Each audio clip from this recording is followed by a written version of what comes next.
लोकसभा निवडणुकीच्या पार्श्वभूमीवर कोल्हापुरातील शिंदे गटाचे दोन्ही उमेदवार संजय मंडलिक आणि धैर्यशील माने यांच्या उमेदवारीला जास्तीत जास्त बळकटी मिळावी यासाठी गोकुळचे अध्यक्ष अरुण डोंगळे यांना मुख्यमंत्री एकनाथ शिंदे यांनी फोन केला होता आणि या फोनची ऑडिओ क्लिप नुकतीच सोशल मीडियावर व्हायरल झाली।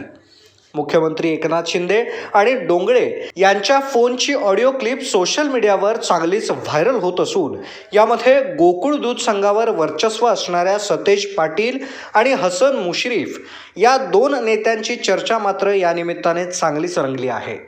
गोकुळ दूध संघावर सतेज पाटील आणि हसन मुश्रीफ यांची सत्ता आहे, मात्र लोकसभा निवडणुकीच्या पार्श्वभूमीवर महाविकास आघाडी आणि महायुती अशा दोन गटात हे दोघे एकमेकांच्या विरोधात दोन्ही नेते गोकुळमध्ये जरी एकत्र असले तरी लोकसभेला हे एकमेकांविरोधात आहेत।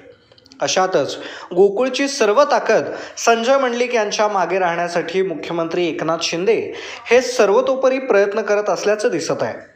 त्यातच त्यांची ही ऑडिओ क्लिप सध्या सोशल मीडियावरती धुमाकूळ घालत आहे। या ऑडिओ क्लिपमध्ये संजय मंडलिक आणि धैर्यशील माने या दोन्ही महायुतीच्या उमेदवारांच्या मागे गोकुळची संपूर्ण ताकद लावणार असल्याचं अरुण डोंगळे यांनी मुख्यमंत्री एकनाथ शिंदे यांच्याशी फोनवर बोलताना सांगितलं। पाहुयात ही ऑडिओ क्लिप। हॅलो साहेब, नमस्कार। नमस्कार नमस्कार, एकनाथ शिंदे बोलतोय।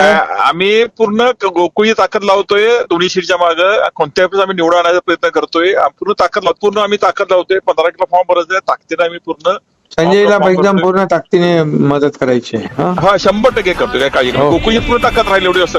ओके।